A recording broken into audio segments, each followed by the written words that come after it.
Hello. So I am on a short break to just reset and come back in early 2023 for season 4. But I want to make sure that I have some of your favorite episodes as a revisit in case you want to listen to something whilst I'm away. It will be a mix of your favorites from season 1, 2, and 3. And today's episode is with Natasha Koo and Jachym Jerie. Oh, do you know what? I don't remember how to pronounce it. This is bad. Jachym Jerie, who came on to teach me about not nagging, projecting, and blaming your partners. So I hope you enjoy it. And before we get into it, I do want to say a big thank you. I just got an email from Spotify. I mean, not like a specific person in Spotify. I'm not that big of a player just yet, but Spotify, they email the podcasters their 2022 Wrapped, they call it. And so basically it's like all the main statistics. And one of the things that came up was that, the top 25% of podcasts that got the most shares. And that is thanks to you. I wasn't too sure if I know I was saying it every single time I release an episode. And I'm thinking, you guys must be sick of it. And you guys actually did it. You guys actually shared this podcast. You shared it on WhatsApp, Instagram, direct links. It was just insane. When I saw the list, I was like, wait a minute. They actually did it. I knew you did it, but I didn't know it was to that level. I knew you were sharing it, but I didn't realize to which extent. And so, honestly, I was blown away. And I want to say thank you so much. You and me, we did this together. You, me, and the guest. Honestly, thank you to you. Thank you to the guests.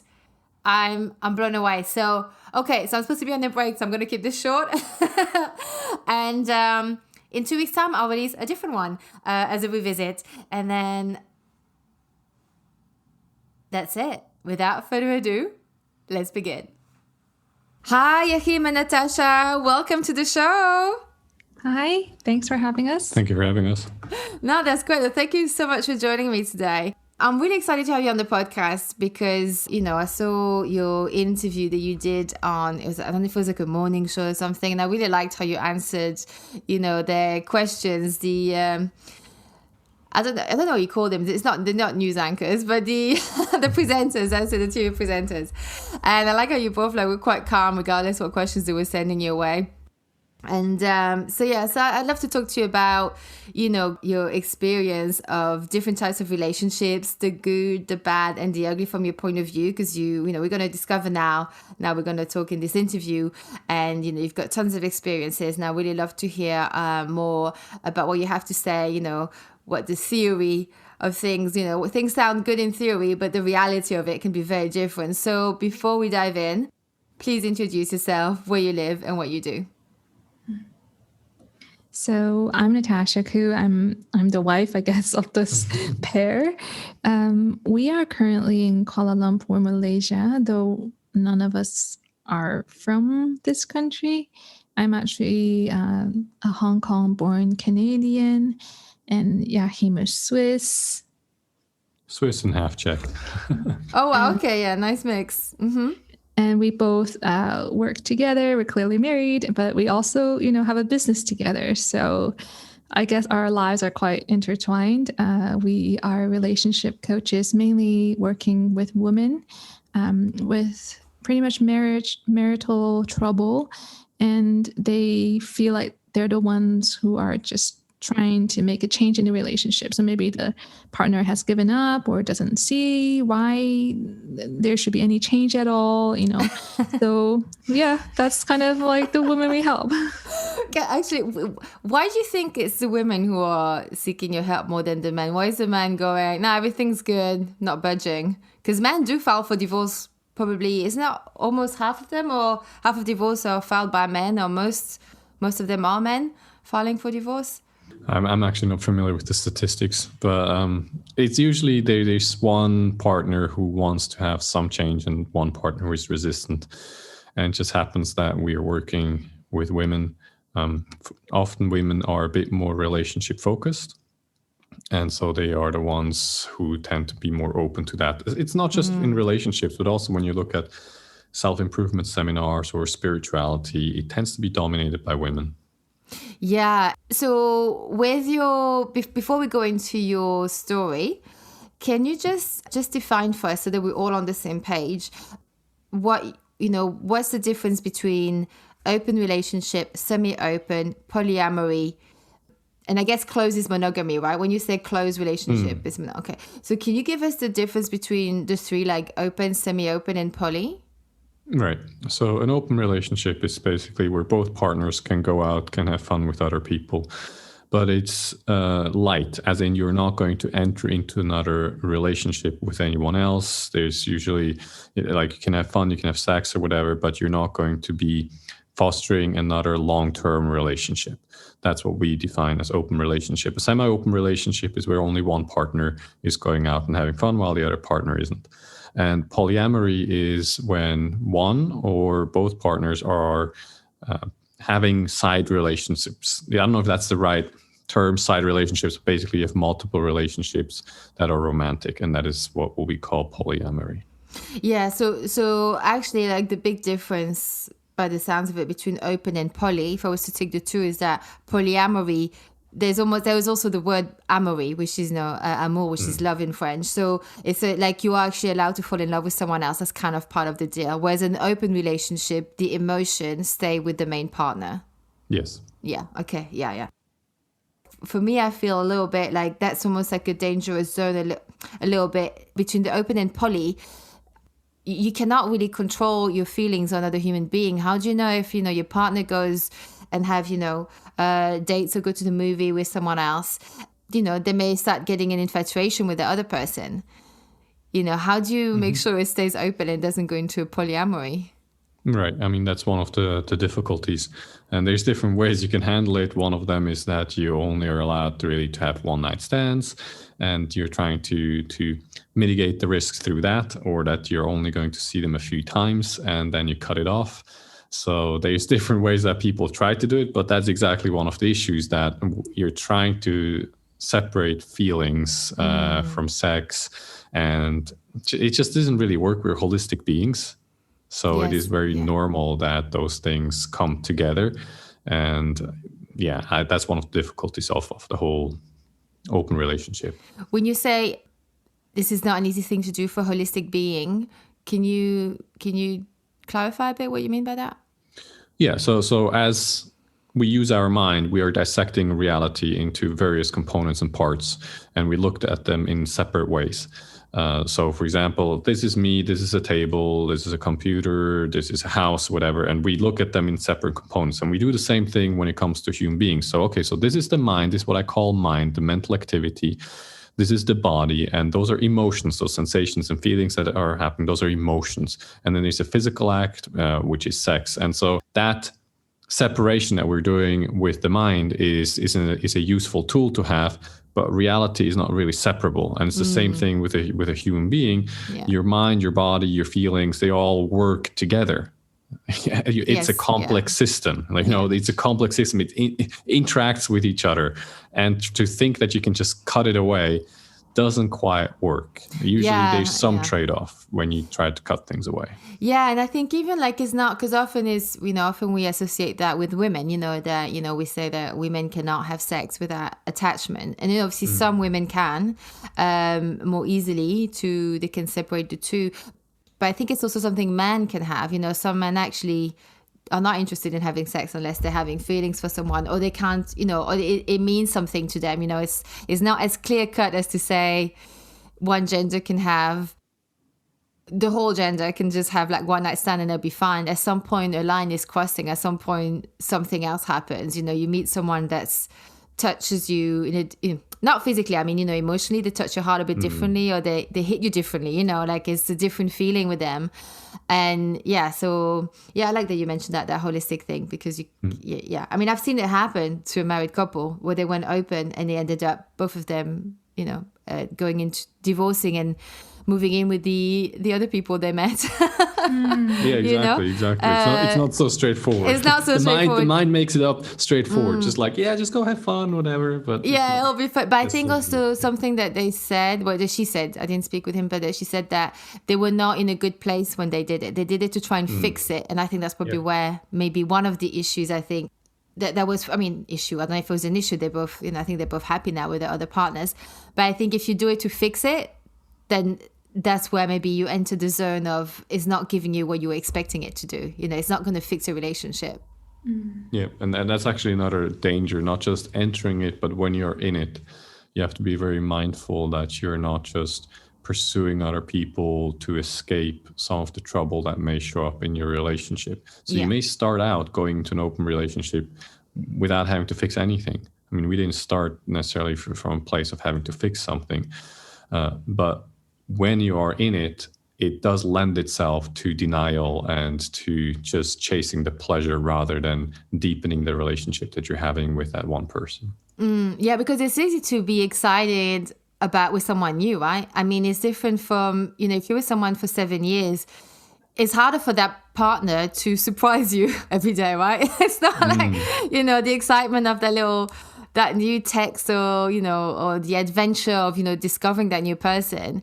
It's really easy for someone new to come in, and I say easy, if you give that space and you let that person in, that other person can look so much better than your current partner because it's so new and fresh and your mind isn't really, your reason kind of goes out the window when you start to fall for someone, right? Absolutely. This is what we call the pleasure trap.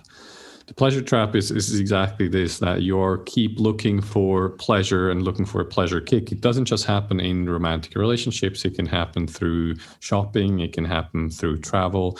It's just the constant need for stimulation and newness. And what that does is it prevents you from finding deeper connections and deeper joys in life that are not as high as the pleasure. The pleasure is something that spikes, but it also is something that goes away relatively quickly. While the deeper joys in life, they are steady and they are soul nourishing. And that is what we have found, is that once we stop doing the open relationship, the depth that has come up in our relationship, for me, it's so much more rewarding than this pleasure cycle.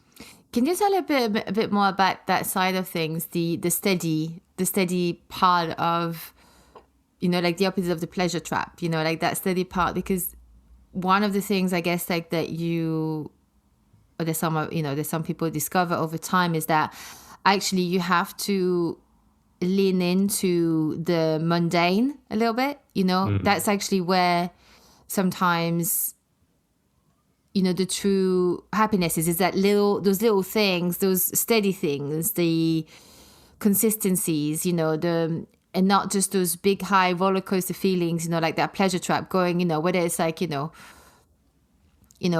find a new lover every week, or eating a big tub of ice cream every night, or watching Netflix for 10 hours a day, or, whatever it is, like that's actually quite dissatisfying because it doesn't add anything to your life. Whereas actually the steady 3 meals a day. So can you explain how did you find that out in your relationship? Because obviously maybe we need to backtrack a little bit. Maybe we've gone in too far. I don't know, but that's the bit I'd really like to hear about. How do you not feel bored or suffocated? How do you get that happiness? What is it? What does it mean being happy together? Yeah, it's a really, really great question, because let's just take the example of the people who come to us, because they come to us, the woman, because they're unhappy, right?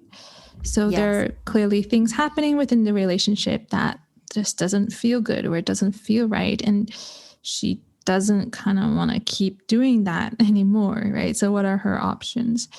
Now, when people come to us in this state or in this kind of situation, usually they just say, hey, we keep fighting about this, or here's our sticky spot, or this is where I lose control of my temper and, we hurt one another. Like, this is the situation. This is the scenario that repeats itself.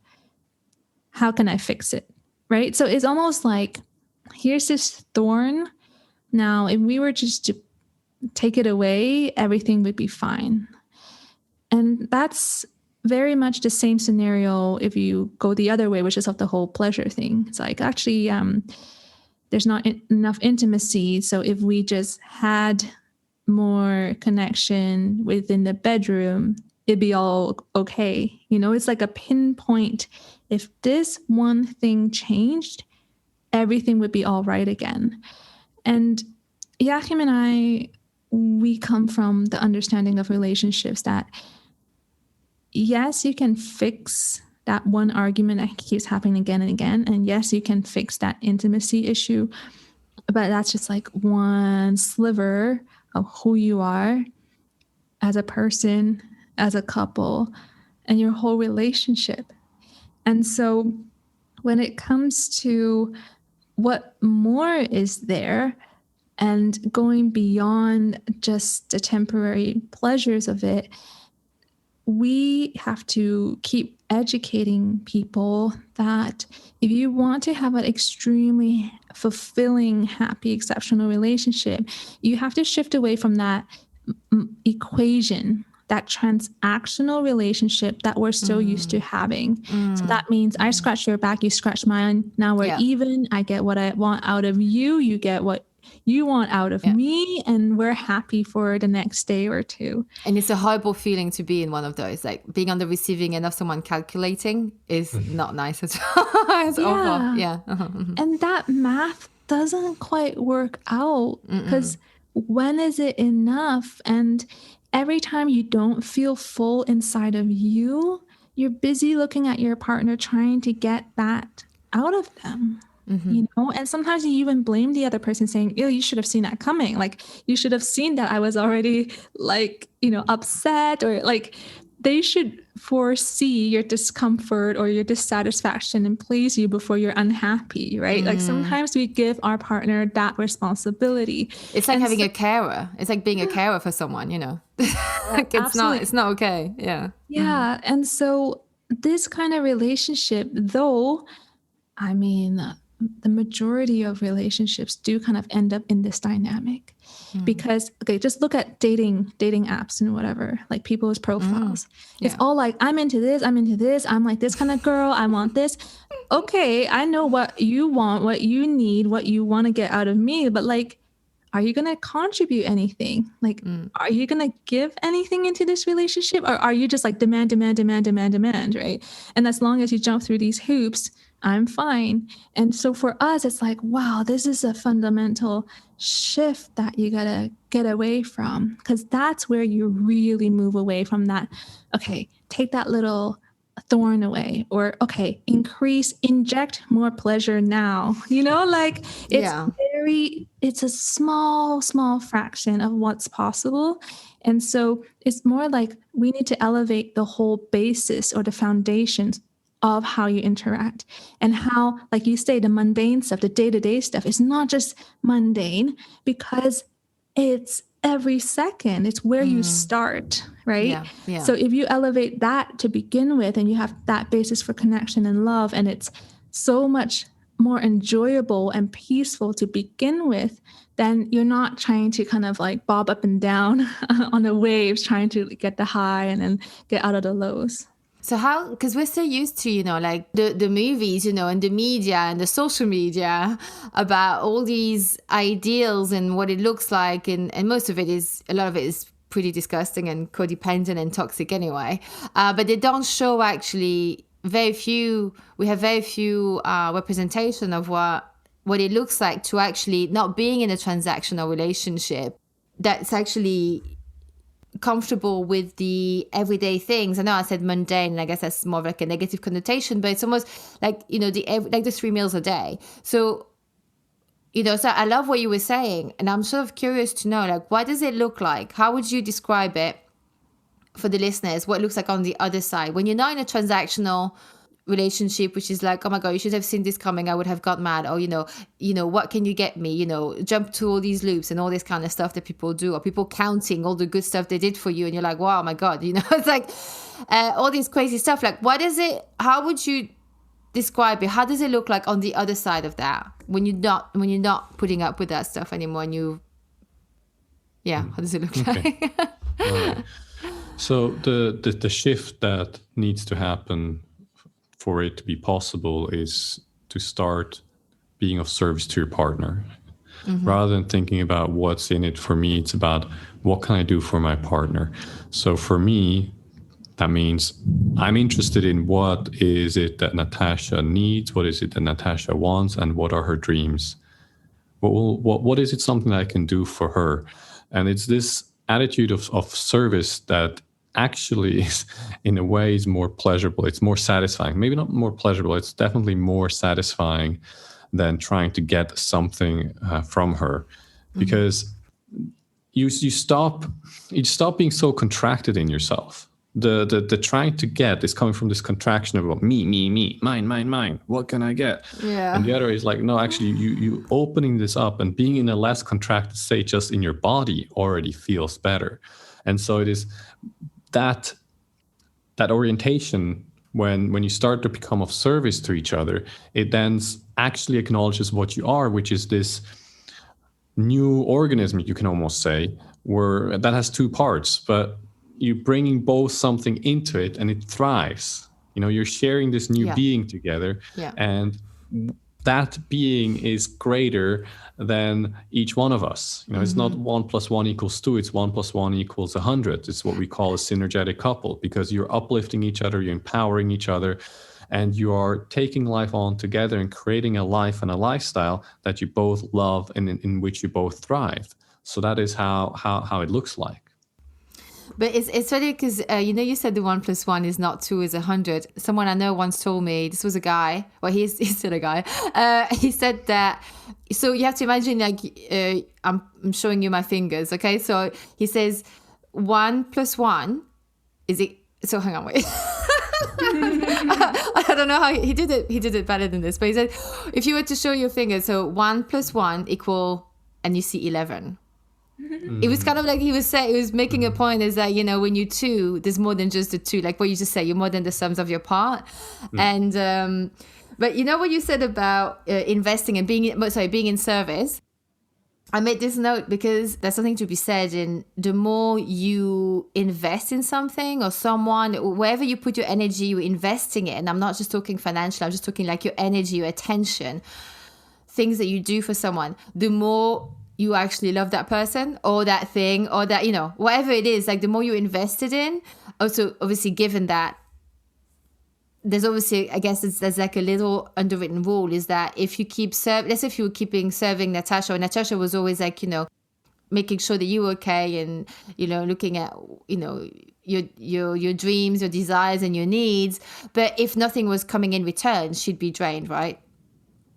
So even then there has to be a balance. But I think, is that the difference between the transactional and what you just said, is the fact that when you're in this place of where you are of service, you are not counting because there is a trust already built. You've built something between the two of you. There has been experience between the two of you and discussion between the two of you that the other person has good intentions for you and that person is a good person. Like, you have to have a qualifying period, right? You can't just be giving, your life away to a stranger. Yeah, I think I know what you're pointing at here. Just yesterday, was it? We were recording our own episodes for our own podcast. And the topic that we covered was, it's like a keyword that women are searching for. Like, how do I get more appreciation from my partner? So she clearly feels like she's doing a great deal, right? That, this whole conversation about being of service, like she feels like, hey, I'm servicing him all day, all night. Like, what more do I need to do? And he doesn't seem to acknowledge it, and he doesn't seem to appreciate what I do, right? So what we shared there is that, wait a second, there are different places you can come from when we're talking about like coming from a place of service. So what Jachym is talking about is like the genuine desire to actually give and to love. I think, we all want to love, don't we? Yeah. Now, but for the women who are clearly searching, hey, how do I get more appreciation from my husband for what I do? Like, how do I get him to acknowledge me and see me? and value. That's almost like from a different angle, isn't it? That's like what you can get from it versus what can you do for that person. Yeah, but she's looking for validation, approval, or reason to be in that relationship, right? Absolutely. And she, at the same time, however, there's still that belief that she is of being of service, right? So this woman is just trying hard. She's doing everything she can, and maybe she's even doing more than before because he doesn't see it. And so it actually gets you quite stuck in this cycle where you take action or you try to please or care or take care of other people, and whatever it is that you do, that action taking is coming from that place of like, I want to get appreciation. I want to get him to acknowledge me. I want him to see my value. And then she does it, right? Whatever act of service. And then he doesn't like care. Like you do something and he barely notices, right? Yeah. And then from there you like just kind of spiral into like disappointment and then defeat, and kind of going like, okay, I just spent all this effort, all this time doing that. Nobody cares. Like, what's the point? You either blame yourself for like, like, why do I do this to myself? Or you blame your partner. Like, he should have seen it. He should have known. Like, he should have appreciated it, And it builds resentment as well. So either you blame him or you blame yourself. And so from there, a lot of people, like you said, either build resentment and kind of like hold this grudge. So now, in terms of the equation, that transactional relationship, now, he's further in a negative, right? He's in debt. Yeah, he's in debt. He's absolutely in debt again. And or she says, well, maybe what I did wasn't good enough. Maybe if it was more, maybe if I did it better, maybe he would then notice me and acknowledge me and appreciate. Yeah, but you see, I would say maybe she has an issue with boundaries and self-esteem. Or am I being too harsh? No, but because that feeling is coming from a place of lack. She's giving because she's looking for that. I think you said it already before, like that validation, that attention. So so I think where you come from when you give, that's important, because a lot of women find themselves in this cycle and they're doing everything and they're doing more and it just doesn't make them happy, right? Yeah, and also when I say that, I know like I sound mean, but I say it because I recognize it. Like I understand that feeling of, must be the perfect little girlfriend. And guess what? It's a nightmare. You can't, because no one is. And it comes from the wrong, like you said, it comes from the wrong place, because if you're trying to be perfect for someone, it means that you're looking for an approval somewhere, even if you're not aware of it. And it's just, that's where, nothing good really can come of it until you actually change that. And it's so much more easy as well when you actually realize that. I guess what I'm trying to say is that, it's like if you can, it's so important to accept ourselves and to go, yeah, I'm gonna mess up. I'm not, and I don't blow dry my hair every day. I don't want to be cooking all the time every day. And sometimes I'm gonna snap, or sometimes I'm not gonna understand what they want. But it's like accepting that we're not. We're not Stepford wives out here. We're not trying to be Stepford wives. It's a new world, But I guess it's like once you can accept your imperfection, you accept the other person's imperfection. And I think you relax more. And when you're more relaxed, you can come from a place of maybe of being more of service in a way, like what you was talking about, of being, I don't know if I'm going about this the right way. You are onto something here that's really important and crucial. We're talking about service, and service is misunderstood. Service is not sacrificing yourself till you're on the floor and you're incapable of doing anything. Service starts with yourself. How are you giving yourself into the relationship? Are you coming from a place of lack, or are you coming from a place of fullness? Are you coming from a place of self-acceptance and taking care of yourself and making sure you're nurtured and nourished yourself? Or are you losing yourself in the relationship and you're completely depleted? When you're completely depleted, what are you giving?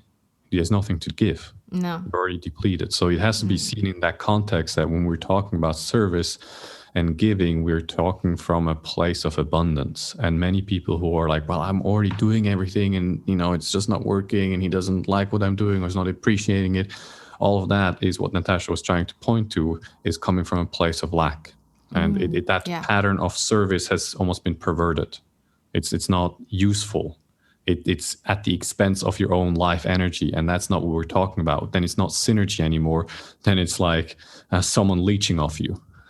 Yeah, and because you let them, right? I mean, Yeah, exactly. I know that if I've been drained, it's because I've let the other person drain me. Like, that's on me, you know? Yeah. Like, it's on them too. Like, you know, it takes two to tango. But effectively, no one can make you feel any kind of way unless you let them, right? Like, you know, it's like over a longer period of time. I mean, the first time can be a surprise. But I think it's definitely about, you know, like you were both saying, about accountability, responsibility, about we have to be responsible for our own well-being, right? I don't know if you could clarify something, because you know how at the start you were talking about transactional relationship, you know, how making the other person jump through loops and what can they do for you and all of that stuff, very transactional, and then they give something back in return. But what's the difference, if you wanted to clarify this, like difference between that and being of service? Because the first one, the transactional one, I know we mentioned about, you know, that's almost like being a carer for someone, you know, the one partner has to almost like foresee the other person's emotions all the time, why they'd get upset if they didn't do XYZ correctly. So what would be the difference between that and actually where you are now, which is like, you know, being of service? And I only heard from you, Hakim, you being of service to Natasha. I don't know if it works the other way around, like, you know, as well, like, you know, a woman to man in what you teach in your coaching. But what does it look like being of service versus transaction? I think in the past, it is really strange to put it into words. It almost doesn't make sense, but it happens all the time. It's like you want love, you want him to treat you well, you want that respect, and you want to feel special. But then sometimes when he does do that for you, it's scary to let that in. Oh my God, yeah. Mm-hmm. It's kind of crazy. For us, I mean, at some point our relationship was just really, really awful. There was a lot of passive aggression, criticism, nagging, bickering, and just bringing each other down in the smallest ways possible, like just side jabs and all that kind of stuff. And it was actually very toxic, because like those little interactions, they build up and they hurt. And so at some point we were like deep in that, and I became that very controlling person within the relationship, or at least for me, it was like within the household, because that's kind of where I like reigned. Yes. So that's where I was really picking on Jachym all the time.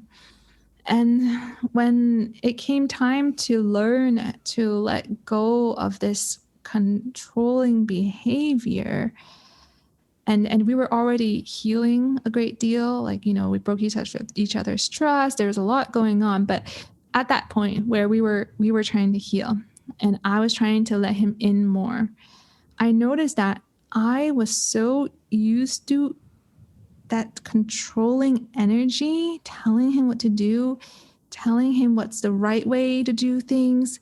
That energy, that righteous energy of like, okay, that's wrong. That like, why are you doing that? This is the way, like, just get on with the program. I was so used to that when it was time for him to give to me, and that pure act of service, I couldn't do it. Like, so he'd be making pancakes or something like that, really nice. But then I'd be like this annoying fly over his shoulder, like telling him, oh, the batter's a bit thick. Don't you think you want to add a bit of milk in there? Like, oh, it's getting a bit hot. I don't know. Is that a bit too much oil? Oh, yes. So like, well, what toppings are we going to use? Should I go get the berries from the fridge? So before you know it, like you thought you were being helpful, right? Yeah, I was. Right? I couldn't help it. And so this poor guy trying to make a nice breakfast for his wife, like, let me make you a nice breakfast. But throughout the whole process, I don't know how many times I told him how to do it. And in the end, I was like telling him how to do it. but here's a grown man, you know? And I mean, Yakin can share his point of view on this whole thing and how just friggin' disempowering it is for a man to be told how to be, you know, a functioning adult human being, right? But it goes both ways, because it's annoying as well too, the other way around, when they try to father us. So like, you know, what you're talking about, it's almost like, you know, mothering your man, right? It's like you become the mother, he becomes the child when you're telling him how to do pancakes for the first time, right? Right? Yeah. But the other way happens too, you know, men telling you what to do, telling you what job you should quit, what you should do, you know, that kind of stuff is also very toxic. But it's interesting because I saw your article about that. It made me laugh because I was like, well, I don't see what's wrong with that. It's because it said you were telling him, you know, or you're giving an example. I don't know if I was based on your relationship, but you said, you know, how to wring a cloth, how to, you know, like he missed a corner when he was vacuum. And I'm like, yeah, you lived there. You want it to be clean. I was just like, so I understand the impulse, but I also understand that it's the same. Like when you go home, I don't know if you have this experience or if your parents, you know, I don't know what your situation is and your family, but like say if I go home, I'm more than happy to help around the house. I'll be hoovering, I'll be clean, I'll be doing all kinds of stuff because I want to. I actually want to. I want to be, like you said, be of service because it's my idea. I'm volunteering it, right? But the minute my mom says, oh, can you, you know, are you going to hoover? And instantly I'm like, oh, for goodness sake. Like I wanted to, but now it's like as if you're telling me to do it. It's not the same. Like I'll still do it, but it's not the same kind of feeling behind it. Does that make sense? Yeah. Now, I do have to share that we've learned a great deal and we've moved on from that dynamic, that pancake dynamic. Yeah. I can actually let him in. And I'll give you an example because it's still a surprise of how pleasant it can be. Like this poor guy, speaking of like acts of service, right? Yeah. This happened twice. I'm not even kidding. It happened twice. It'll make sense in the end why I'm laughing. But yeah, he was like, you know, it's in the morning and we woke up and he's grabbing the sheet and he's putting it in the laundry. I'm like, oh, that's really nice of him. You know, he's going to do laundry for us. All right. So I don't really bother. Like, I don't tell him how much detergent to put in. I just let him do what he wants to do. Right. So like, how nice. So he does it. And then a few hours later, you know, when it's all done, he just like pulls out this cushion. Oh no. A whole cushion out of the washing machine. Oh. He comes to me with that guilty look, you know, like, oh, he comes to me. It's mine. It's not even his. He's like, I accidentally like just stuffed this into like, sorry, you know, he was a bit like, you know, sheepish about it. And then I was like, I just looked at him like holding that soggy pillow, which had no business of getting washed with like sheets. And I just looked at him. It looked so, for me, it was ridiculous. And I just laughed. I'm like, oh my goodness, don't worry about it. Let's just put it on our balcony and like the sun is out. It'll dry by this afternoon. So like we had a laugh about it. And then he came back to me. He said, you know what? I was actually nervous. I thought you were going to like throw a fit like the way you used to. And just, you know, like I knew it was a mistake, but like, I thought you were going to like tell me that it was a mistake and tell me that I was wrong, you know? And he was like, but then you laughed. Like you actually smiled, you laughed, and it was funny. And he's like, it's so nice. He's like, thank you. Like, thank you for being able to not like put up with this, but like be able to actually see that there's nothing personal. Exactly. You know? Yeah. That it's actually okay. And, you know, that controlling behavior, that like just getting angry over stuff like this, like it's gone. And let me tell you, then it happened again. Poor guy, like a week later, like just like another cushion stuffed in the washing machine. He just gets overzealous when he's doing the washing. He's like, let's just wash everything, just put it all in. Yeah, be careful, don't put the baby in. Yeah, no, don't put the baby in. Yeah. But that's interesting because I like that you brought up the example, because I guess those are things that you learn in time, right? It's like picking your battles almost ahead of time. So for example, the pancakes, right? If we were to go back to the pancakes, you know, I'm just like picturing you hovering over him and he's just trying his best and he just wanted to make you happy. And there you are, you know, basically probably like almost taking the utensils from him and doing it yourself in the end. And the thing is like in that moment where you go, yeah, actually, I would love to have some nice pancakes. And I know that if I told him to add more milk, it would be nicer for both of us. But the thing is like to almost think like fast forwarding and go, okay, what's the worst that can happen? It's like, well, maybe my pancakes are going to be a bit dry. And the thing is, he's going to notice. I don't even need to tell him. He's going to know. And next time he may even ask me, actually, do you think this is enough milk?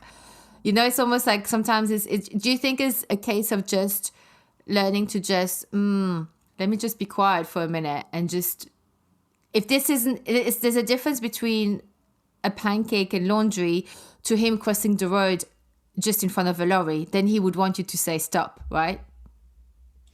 Yeah, I mean, look, the thing is we really need to shift kind of the idea of, allowing him or picking your battles or something like that. Look, you want to shift the perspective towards seeing your partner as a capable, powerful human being.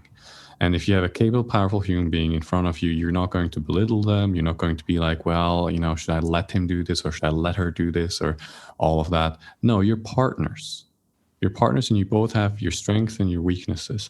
And that shift, that perceptual shift really needs to happen because I know that for Natasha, she saw me as a useless man, especially around the household. Yeah. And guess what? I became completely useless. Like in the end, I was like going to ask her how to wash the fucking carrot because I was afraid that's going to be wrong again, you know, and then I'm going to be blamed for it. And then she's going to be unhappy about it. And it's like, look, that's not going to lead anywhere because the underlying dynamic is not right. Yeah, it's quite unhealthy, isn't it? You're walking on eggshells. And then she's frustrated as well. Like both of you are not in a good place. Exactly. Yeah. Exactly. And so there is something that you can tap into once you start to see your partner as an independent human being that's capable and that can do what they do, that does their mistakes, is flawed, all of that, that's true as well.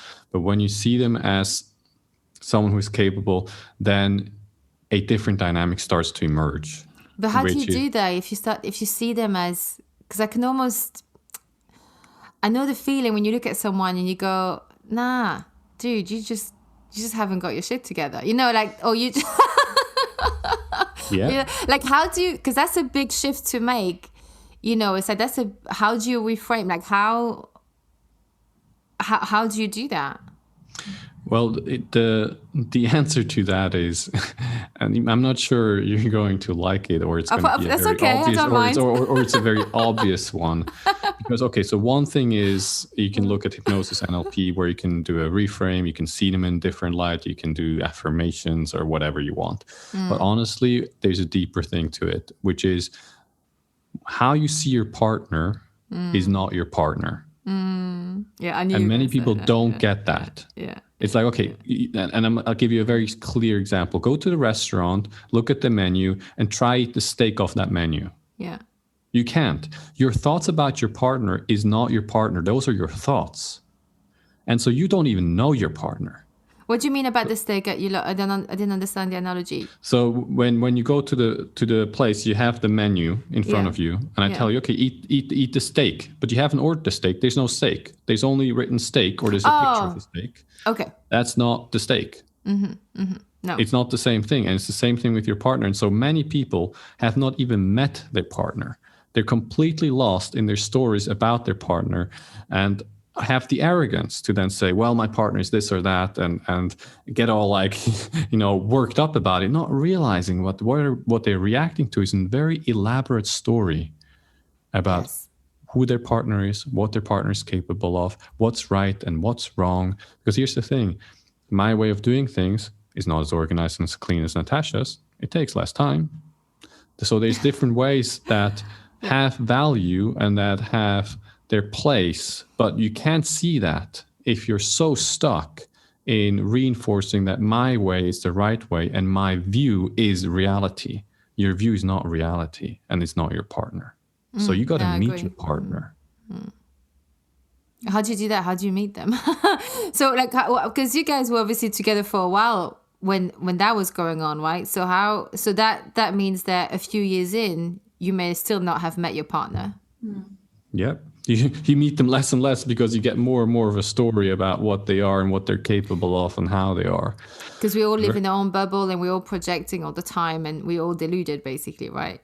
I mean, yeah, and because we are not cultivating the discernment that we have, which we all naturally have, to see through our thoughts. So a very practical way that you can do, and everyone can go to that website, it's The Work from Byron Katie. You can put into Google. Oh, yeah, she's great. Mm-hmm. There is worksheets where you can write down all your judgments and you can start questioning them one by one, looking at them and seeing through them, so that you're cleaning that mirror so you can actually start meeting your partner. But it takes some work to actually step out of your mind and start to really be present with your partner.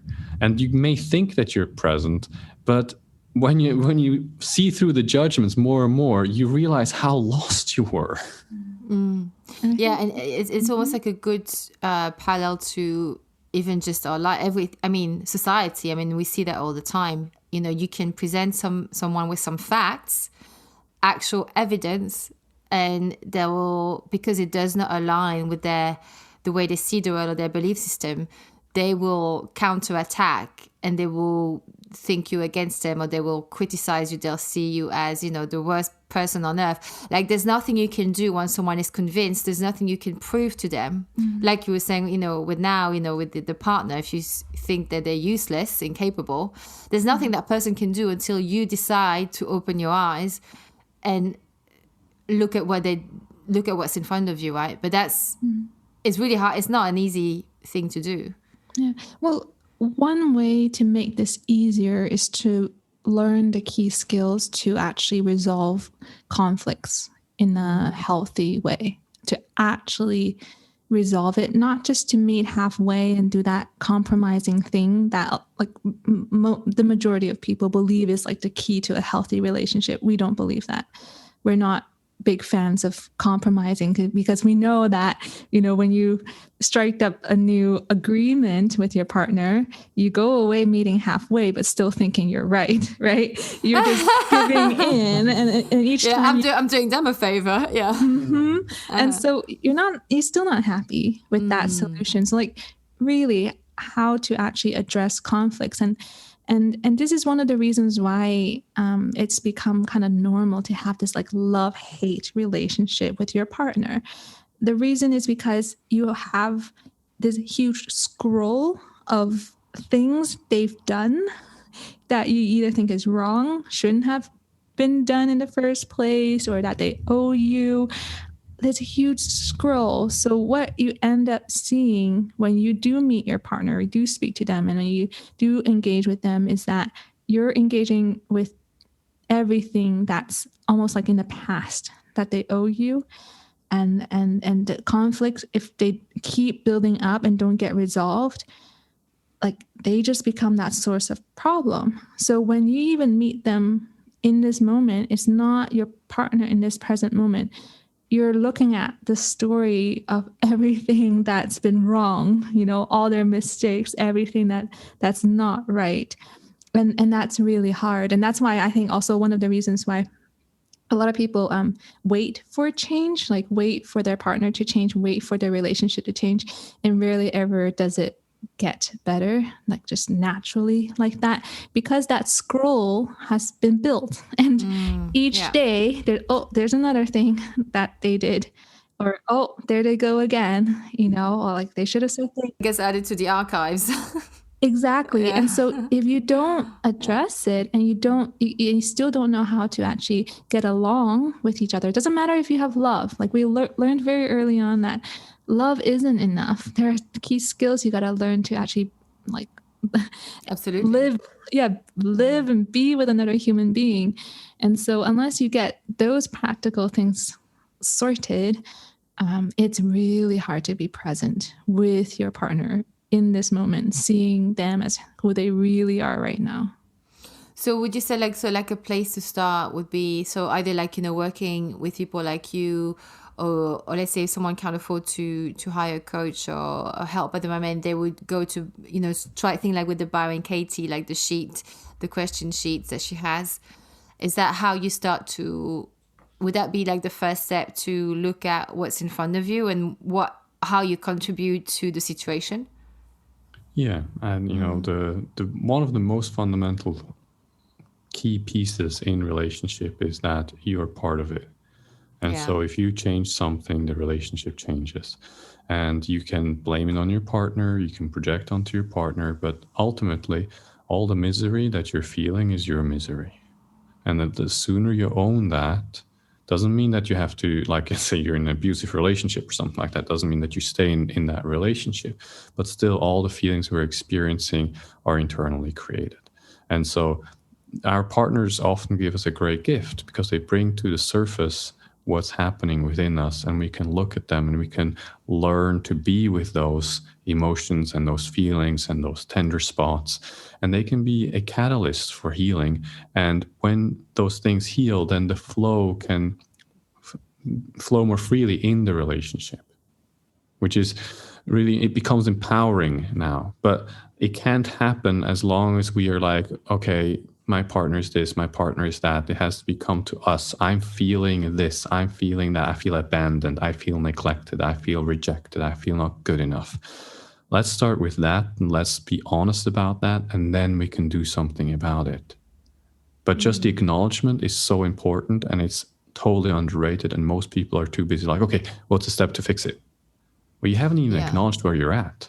Yeah, I mean, I strongly believe in inner work, doing the work inside, because I think this is why I think, sometimes people, when they get into a relationship, they get, tripped up, or we get tripped up, because it's our inner stuff that comes up. It's like, I mean, for me, like, I love being single. I'm great. Like now, like, we're beginning of April 2021, right? My shop is closed. I'm not even considering. I'm so good in it's easy. Single is really easy for me to do.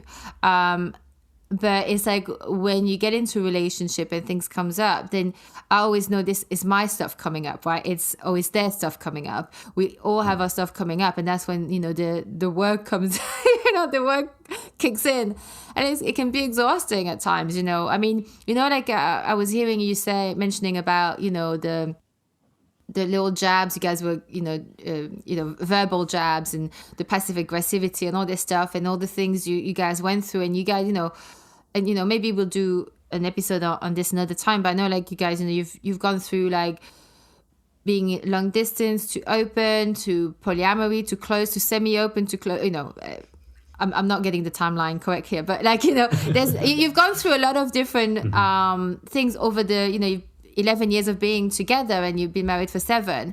So you've gone through a lot of different versions of your relationship. I mean, you're probably like at version 10.0 now, because all of these different things, fast forward your growth, and it's a lot of pain. I'm sure you guys sound really zen, and there's obviously, I can hear there's a lot of respect for each other and love for each other. But that also took work. And I think, like you said, love is not enough. And it's like how, how did you guys, I guess my question is this, how did you guys, through all of that, how come you guys never broke up? And I'm glad you didn't, because obviously you guys sound like you're happy now, but like, are you in a good place? What was it that kept you guys together? I'm not sure I can answer that question, to be honest. We did have 1 or 2 breaks where we were like, we're going to have some time to ourselves, but it wasn't a breakup. And I don't know what exactly it is that kept us together. It was just, for me personally, it was like clear I want to be with Natasha. And yes, there are challenges that we're going through and difficulties. But then I knew as well, I'm part of this. So just leaving doesn't necessarily mean that's going to go away. No. I'm just shifting circumstances. So maybe that is what kept us together. I'm not sure. What about you? For us, or for me, I did lose hope. So I'm really glad you asked this question, because I hit my breaking point and I couldn't see our way forward. I could see it. It was just one that made me so miserable that I didn't want to do it anymore. Like, I knew that it was so painful, so hurtful to kind of love this person, but then all our interactions were no longer based in love whatsoever. You know, it was just a lot of hurtful behaviors. And at that point, I just couldn't see the reason why we would even choose to keep doing that to each other. So it was a moment where I had to, I didn't even want to, but I kind of broke open. Like I couldn't hold that in anymore. And so one day I actually kind of just like spilled out everything that I was feeling, how hurt I was, how sad I was, how disappointed I was, how I didn't see a way forward. It was hopeless. And I just told him like I can't do this. You know, if this is how it's going to be, I just can't do this anymore. And now imagine this point in time, we've tried to work out these issues again and again. We would have the same conversations and we would walk away not getting anywhere.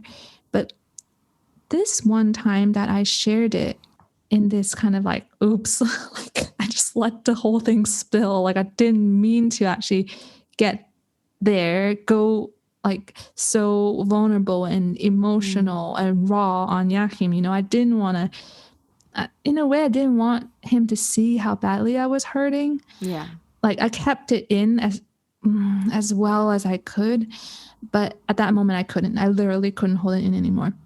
And when that happened, I was actually a bit scared because I was like, okay, now it's really over. Because he sees how unhappy I am, and who in their right mind would stay with a woman, stay with a wife who like has that many issues. Like he's going to bounce. Like this is done. This is not what he signed up for, you know? Because until that point, I was like a yes woman. I was a very like people pleasing. I was trying to make him happy. But then because that was disempowering too, like I was trying to control him in the household, and it's just a complete mess. And so at that point, that's what I broke open, and that's what happened. And I was really scared. I was like, okay, now he's going to leave me. And that was my biggest fear, actually, like just for us to just give up on this love and for us to separate. I was really afraid of that he would choose something else other than me, which maybe he thought would bring him more happiness. So at that point, I was like, oh, I've said it all. It's over. It's over. Like I'm meeting my biggest fear now. But then what happened was that Jachym changed. When I told him how I honestly felt for the first time, something shifted within him, and I saw something in his eyes, like recognition. Like he saw me, what I was going through. There was understanding and there was care. And for the first time ever, just, you know, trying to work things out, it felt like we were a team again, because I saw that he cared about me, and he cared about me in a way that was so simple, like a human being in pain, and I want to help them. Like there's a person who needs help, and I'm here to help them. It was so simple, but I knew that he was there for me in that way. And that because there was that recognition and that desire within him, that we were a team again. We could actually solve this together. Well, before it was really like boxing rink, me against him, against the issue. Like, okay, we've got to tackle this. Got to like, you know, it's just going at the problem again and again. But now it's like, no, it's not the boxing rink. It's like he sees me broken and he wants to help. Like he wants to repair things. So it was that moment where I finally, actually, I saw hope again. I lost all hope at that point. But when I saw him and that desire within him to make things work and for him to care and want to help, that was hope for me. That there was still something here more than love, and we maybe can get through this. And at that point, it was terrible. So we were in no shape or form to help ourselves. So we reached out to different practitioners. We worked with different people. And so that then started the healing journey. It's hard to do it on your own, isn't it? Not at that point. At that point. Yeah. And so, we needed almost to like lean on someone's strength to kind of get back up. Yeah. So that's what we did. But I think for me, that experience and letting myself be that vulnerable changed everything for us, because there was a level of dishonesty from my end for not actually revealing how I was really feeling. And sometimes you want to hide the problems, you want to hide the pain, you don't want to, share all of that, because I thought, it's useless, it's my pain. But in fact, it was the very information Jachym needed to actually, okay, I can't see you like this, so let's do something about it. Can I ask you, Jachym, what was it for you that made you, like, what was it that you were reacting to? Was it the fact that she trusted you with her true self? Because it sounds like, to me, like when I hear Natasha, like she just, it's almost like, that letting go of the control, which was almost like reflecting with the pancake making, right? It's like there's that control. So it's like, controlling our feelings as well. How much do we let someone in? How much can we trust that when we let someone, I think, because that's what you explained there, Natasha. Like I was listening and I was just like, I was really touched by it, because it's kind of like, it's what we all want. We all want to be able to come undone, and for a partner to not run a mile, we want to come undone, and for a partner to be there. And they may not know the answer. We don't need them to have the answer, but we want them to see that we're a team.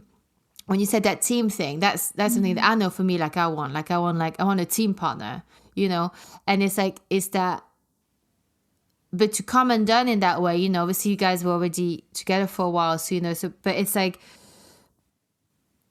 what, so I guess I'm asking you, like, from like as a woman, I'm asking, like, Jachym, like, what was it that for you, how did you receive that when she did that, when she explained to you how she was feeling?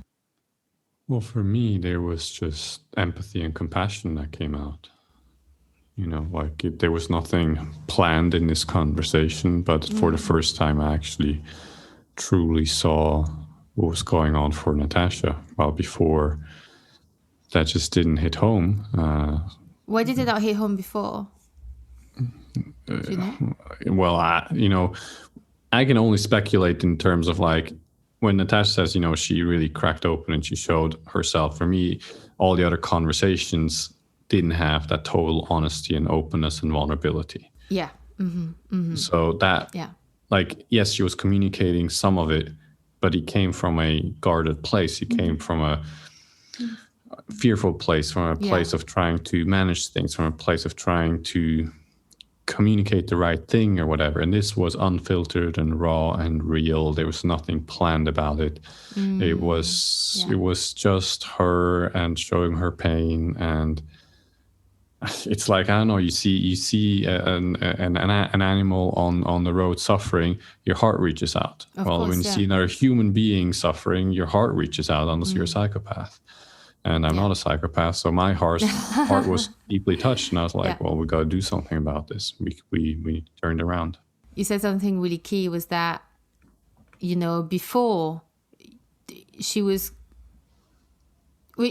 did what actually most of us do, which is, we trying to convey something to a partner, we're trying to explain something, or we may be trying to fix an argument, or we're nagging, or we control, whatever it is, that we all do, right? We all have, human behaviors is international. But I guess because we're being told so much that we can't just show everything, well, I guess I don't know how to explain this, but I guess, like, we have to be guarded, we have to protect ourselves, and there are good reasons for it as well at times, right? But I guess what you probably sensed that this was like unfiltered, you mentioned the word unfiltered and raw, and I think that is something that, that I think between, human beings, I mean, I don't know if you ever experience, I guess the only way I kind of think that I understand this is like with an example that's not to do with romantic relationships. But when you have people who are, sometimes you can engage with someone because you can tell there's something missing in the information, there's something missing. they're not being completely themselves. And that's why you can't engage as much or care as much. But the minute they're actually being really honest or truthful, the only thing you can be is engaging and responsive, right? So, you know, relationships, there are so many different dynamics. And I think it is hard to, you know, because when you're a partner, you want them to still see you.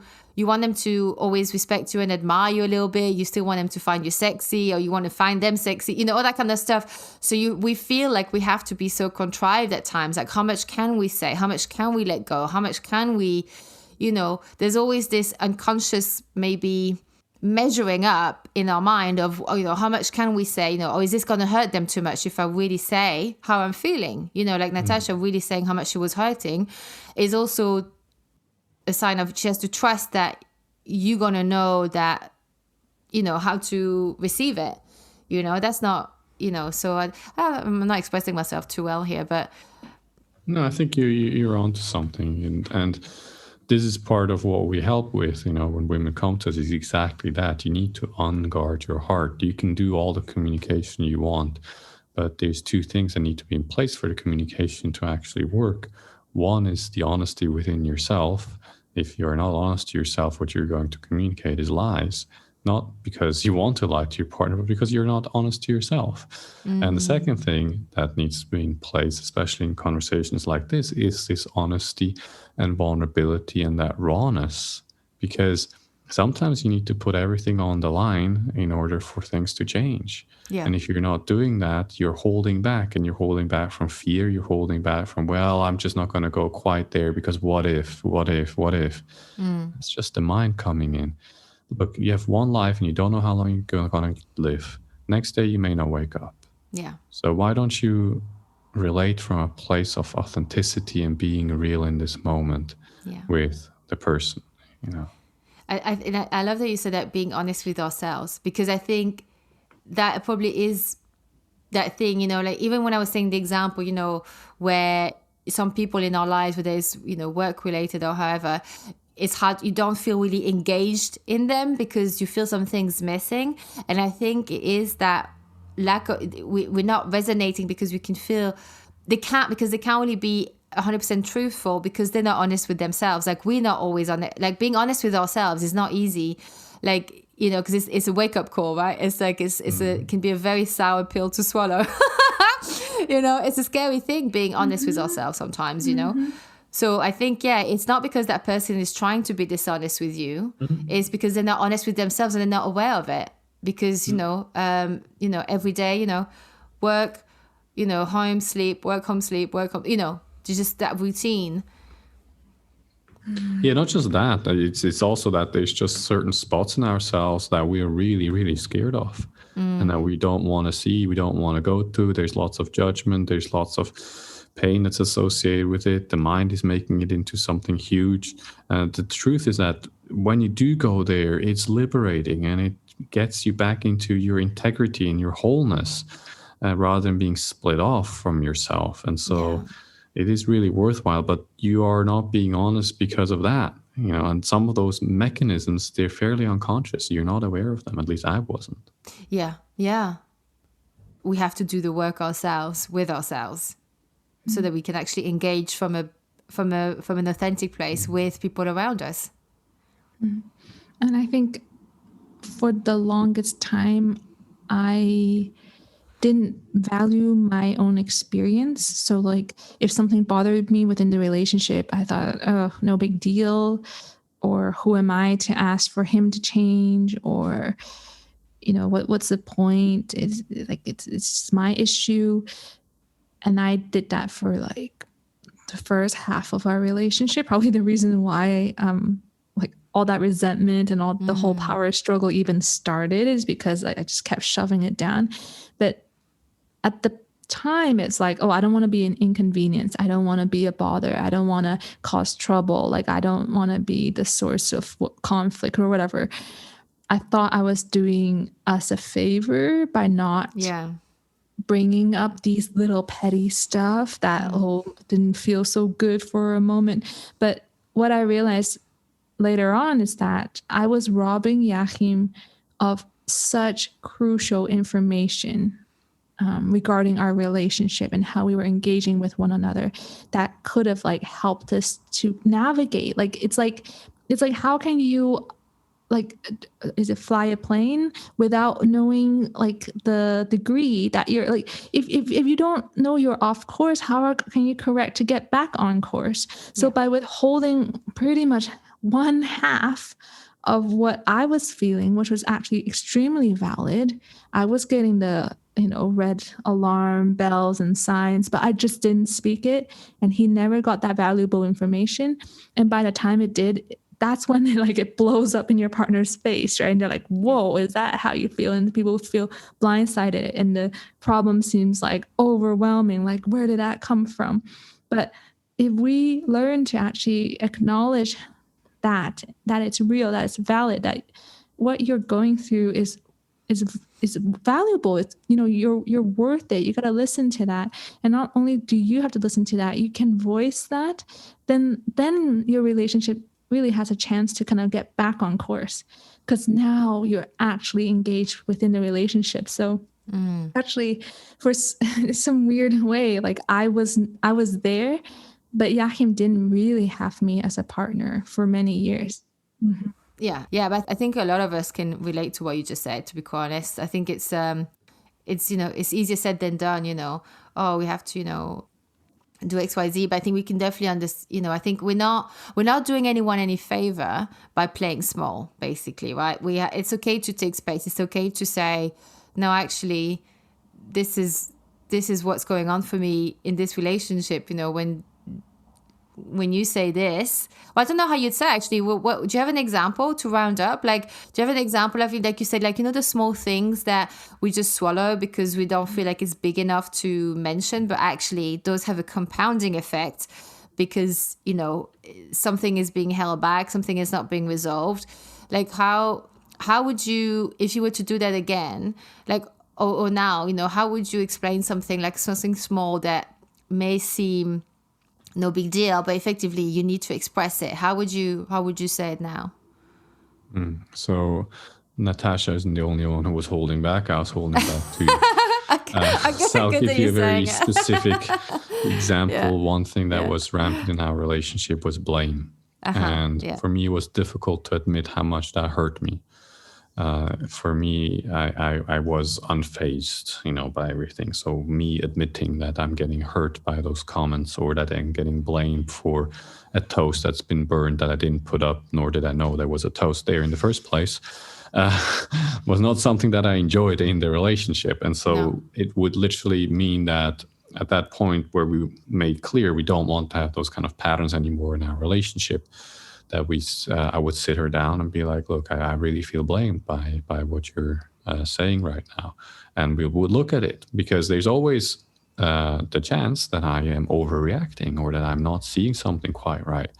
And so we would have an honest conversation about what has happened, and whether my feeling of being blamed was really that was going on, or whether she actually didn't do that at all.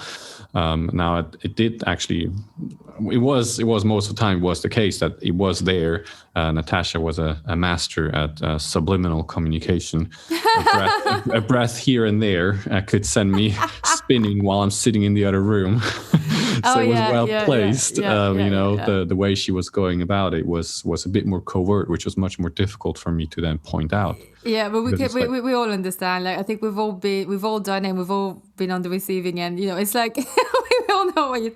It's like it flies under the radar, right? Yeah. And so, but that would be something we would sit down and we talk about it. And I'll be like, look, this is what I feel. And those conversations weren't easy. They weren't easy for me. They weren't easy for Natasha. But they were so worth it, because without them, we wouldn't be where we are now. Yeah. No, I mean, but yeah, I guess like I can imagine that they're not easy, because I could almost feel like the reaction of someone would be, no, that's not what I was doing. I didn't do that breath to make you feel like, you know, like I was blaming you or that you were incapable. Like, you know, it's easier to deny, right? When than being confronted with the reality of things, and just to admit, yeah, do you know what? I'm sorry, I was being a bit of a, I was being difficult, or I was doing this, or I was, it's not easy, It isn't, and there's a place. So if you're not in that space where you do have that mutual trust and both are open to actually look, at the beginning, I do believe there was a time where I'm like, look, this is where you're blaming me. Like, I would just say it. Yeah. And then later on, it would kind of become more open and be like, okay, let's look at it together. But yeah, I mean, for me, it's uncomfortable because it goes against my self-image. For Natasha, it's uncomfortable. She can get defensive, obviously, like who wouldn't? And so there's both parties who are in it that are not comfortable with it. But at the same time, if you don't address it, well, it's just going to rule the relationship. You're going to be ruled by those unconscious patterns, and it's going to get you somewhere you don't want to go. Yeah. Oh, yeah. Because if it's not cleared up, then it does have a compounding effect. It really does. Well, I just want to say like a big, big thank you to you both, Natasha and Jachym, for being just so really like just honest about, the good, the bad and the ugly, and how you got to much better and a good place. I love how I can hear like you both are taking stability, with whatever happened. And I did like that Jachym, like, jumped in a couple of times saying, by the way, I know, like, it was also me, like you kind of like, not just Natasha. I like that. I think that's a great quality in any human being, to, you have to be a team. I mean, I believe that so strongly. So I would love for you to tell us how people can work with you and how they can find you. But just really, really quickly, I just want to ask the finishing thoughts. I ask all my guests this, and there's 2 questions. And the first one is, what would you tell your 18-year-old self? Oh, she's definitely an 18-year-old at 18-year-old. For me, it's really that you can stop putting yourself down. Because I was such a people pleaser, and I just, like, you asked me a question, hey, where do you want to go for lunch? I'd say, where do you want to go? I was the most pleasant friend you could ever have, because I wouldn't cause any trouble. I would always be agreeable. But no, that's really not the way to live. And it really doesn't look like it. It's very slippery slope. It gets you hurt. You hurt yourself. And you end up in like very dangerous places, like compromised positions that you'll find yourself in if you don't actually acknowledge, value, respect, and stand up for yourself. So I tell her, hey, 18, never too late. Time to get started on that. Yeah. For me, I would tell my 18-year-old self to stop listening to the crazy mind I have. or like, what do you mean, like all your crazy thoughts, like that we all have? Yeah, I was quite depressed in my teenage years. I was unhappy with everything, and I was totally lost in my own story about society, myself, and life. And I was thinking that was reality. Yeah. And the second one is, what stuff do you not put up with anymore? I don't put up with any of those negative patterns that we have in our relationship. I'm committed to love, empowerment, respect, and being with each other in the best way we can. Yeah. Oh, I love that. And Natasha? I agree with you in terms of our relationship. Like, we took a very strong stance as to like we're not doing that again. So I agree with all those things. But for me in my life, it's something I've been working on for the past several years, really, is this like overworking, overachieving, trying to do it all kind of person within me. So I'm learning to like let it go. Like, why do I have to get things done in a most efficient, timely, organized manner? Like, no. So I'm ready to let that go. I don't want to put up with that part of me that just, it's like a bowl. or like a what do you call it? Like the Capricorn is a mountain goat. It's just like going up the hill. Yeah. Like, stop. Well, why are you doing that? Like, just do what you want. Don't push yourself like that. And life still goes on. Yes. Oh, I love this. Thank you so much, both of you. Can you please tell us all, where can people find you? How can they work with you? Do you work online as well? Give us all the good stuff. Yep. We definitely work online. We have our coaching programs. We have lots of goodies on our website. So I'll share a few things. One, since we're talking here on a podcast, we have our own podcast. It's called Awakened Wife.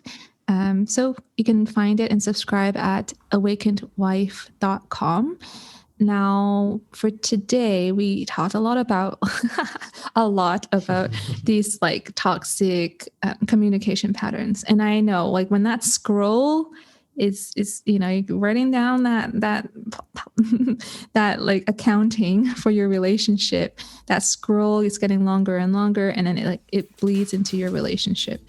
So if you want to check in as to whether you're making some very common communication mistakes that actually kind of drive you and your partner further away from one another and disconnects you from one another, then there's a fun little quiz you can take. You can find that at yourexceptionalrelationship.com/understand and troubleshoot. Like, you'll get some results and see, okay, how is your communication? What's going on? Could it improve, or is it in a good place? So that's all there. And if you want to work with us, just head to our website and find out more about us. Perfect. Well, thank you so much, both of you. I do hope to have you back on for another episode at some point, because I think there's so much more I want to dive into with you two. Like, you've got so much to offer. And thank you so much for today. Thank you so much for having us. Thanks. And that's our episode. I hope you enjoyed it. Please don't forget to rate, review, share it, subscribe it on iTunes, follow it on Spotify, or whichever platform you listen from. However you show love is how you can support this show. Drop me your questions or suggestions for future episodes via the website at angie-s.com, or come and find me on Instagram at @toolfordishitpodcast. See you next week, and until then, Using health inappropriately.